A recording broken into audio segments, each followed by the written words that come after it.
Hello mga sis! This is Main Ferris, ang inyong baklang pating, ang inyong susunod na main halin. Welcome back to my YouTube channel! Okay mga sis, for today's video is itutulog sa inyo kung paano nga ba ang pag-hair rebond with color at with hair botox. Pwede siyang pagsabay-sabayan yung tatlong procedure. Kung yung nakaraan, yung mga video ko is hair rebond lang, hair botox, at hair color. Ngayon, pinagsama-sama ko na siyang tatlo. Diba?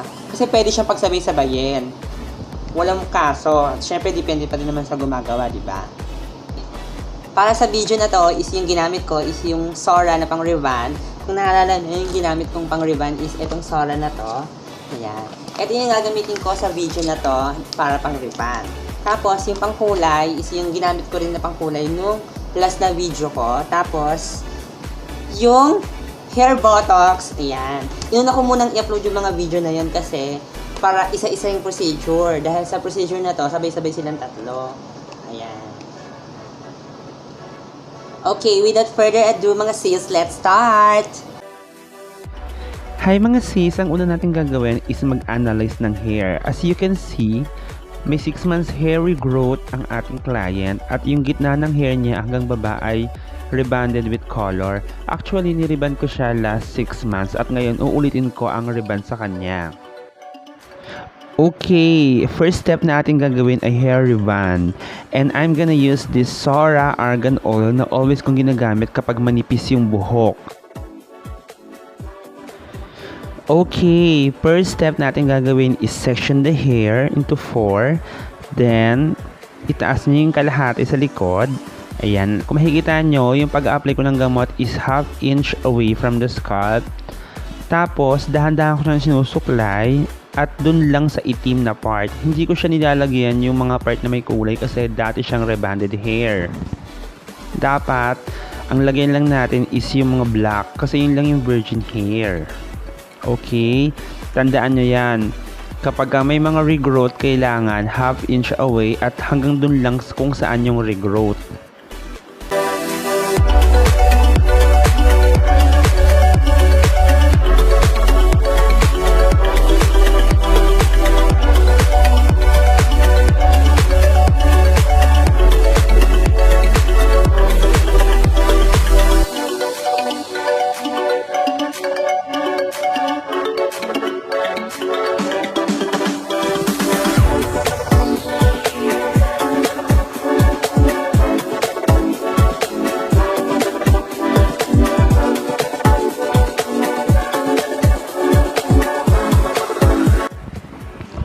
Always remember, dahan-dahan lang sa pag-apply ng gamot, kailangan manipis ang sectioning at 1/2 inch away from the scalp hanggang dun lang sa regrowth. Huwag niyong ilalampas kasi kapag nasobrahan yung gamot, may tendency yung bandang gitna is mag-dry or mag-brittle, magkakaproblema ka doon. Kaya dapat dun lang sa itim hanggang malapit dun sa kulay.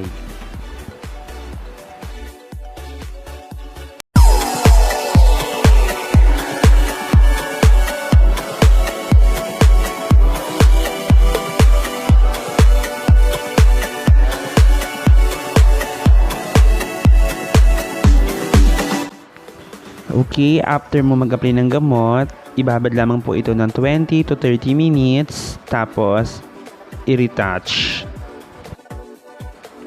Sa pag-retouch ng buhok, kailangan nyo lamang pong i-section yung hair. Tapos isprayan nyo ng tubig, tapos dahan-dahan yung suklayin. Huwag nyo ibababa yung gamot ha, dun pa rin sa itim.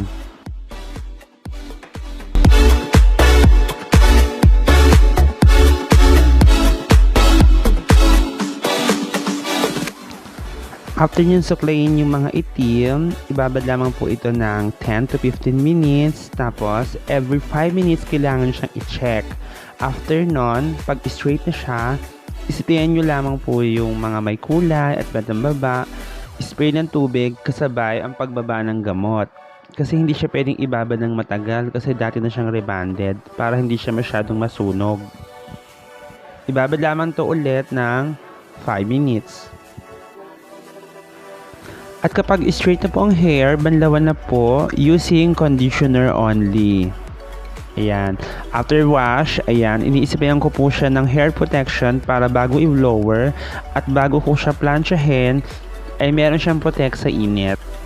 Blower the hair 100% and prepare for ironing. Okay, sa pag-start ng pagpaplansya, kailangan lamang po nating i-section ang hair ng 4 at yung likod kailangan po nating ulit i-section ng isa pa.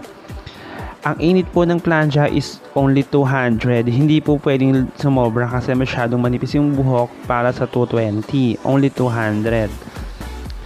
Kung makikita nyo sa pagpaplansya, nag-umpisa ako sa batok at maninipis lang yung kuha ko.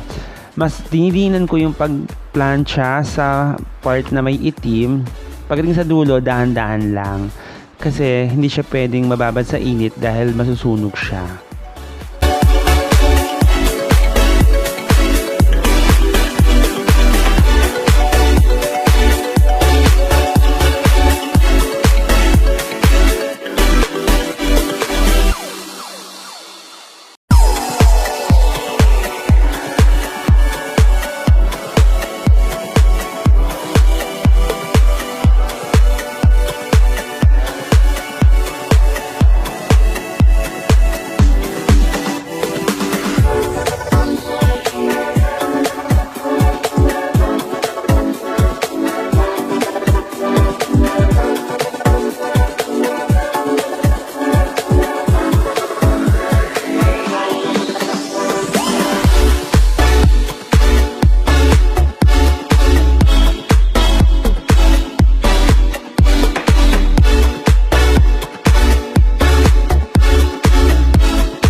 After ironing, prepare step 2 or neutralizing cream.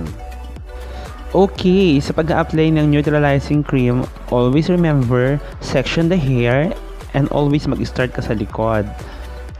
Sa pag-apply ng gamot, always remember, mag-start ka sa scalp hanggang sa ends. It's okay kung madikit yung gamot sa anet kasi hindi naman siya masyado matapang kagaya ng number 1. Section mo yung hair ng maninipis para ma-distribute lahat ng gamot sa lahat ng buhok. After mo ma-apply lahat ng neutralizing cream sa buhok, ibabad lamang po ito ng 30 minutes. Then, wash the hair using conditioner. And prepare for hair coloring. And now, it's time for hair coloring mga sis. And I'm gonna use 660 or dark blonde. Dahil medyo may yellow ang hair ng ating client, gusto niya itong i-lower ng tone. Kaya napili ko ang kulay na to para may kulay pero medyo darker ng konti. Lower the hair at least 80% dry. And prepare for applying the medicine. Sa pag-apply ng hair color, always remember, section the hair and start at the back. At dahil nga, ang kulay na ating napili ay medyo darker, it's okay na mag-apply ka ng gamot from anet hanggang sa ends ng sabay-sabay dahil magto-tone down naman tayo. Hindi natin kailangang mag-apply ng half inch away from the scalp kasi karaniwan ginagamit yon sa mga light and color na mostly ang ginagamit is 12%.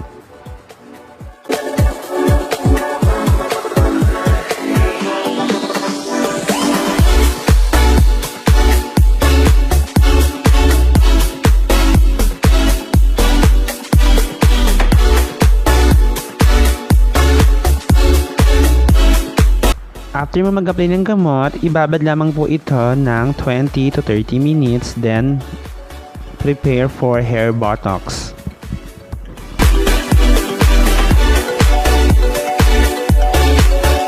Sa pagbabanlaw ng kulay, gagamitin lamang po natin ang number 1 ng hair botox or deep clarifying shampoo. Shampoohin lamang po ang buhok 2 times. Blower the hair up to 80% and prepare for number 2.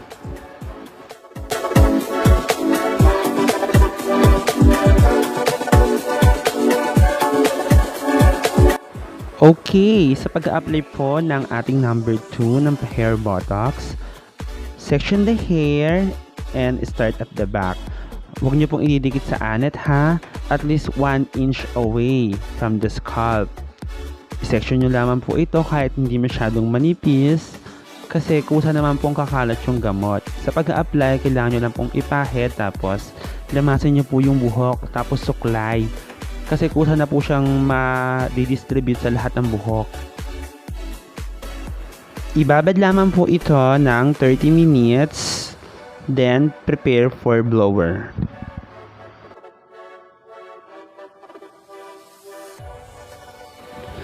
After 30 minutes na pagbabad ng gamot, i-blower lamang po ang hair up to 100% dry at i-apply na po ang number 3 ng hair botox. Sorry, hindi ko po na-videohan kung paano ko siya pinahid sa mga dulo, pero madali lang po siyang gawin, cream lang naman siya. Okay, it's time naman po para sa pagpaplansya at kagaya po ng pagre-rebond, sinection ko po ang hair paunti-unti.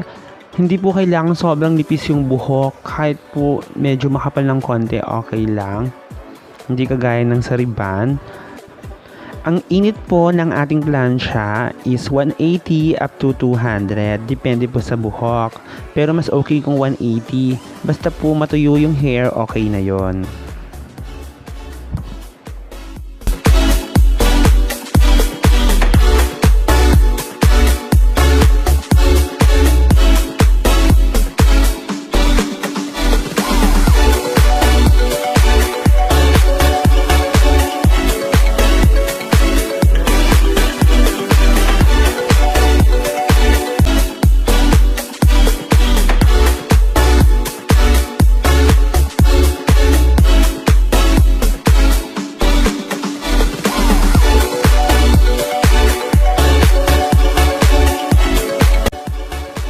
And here's the final look, mga sis.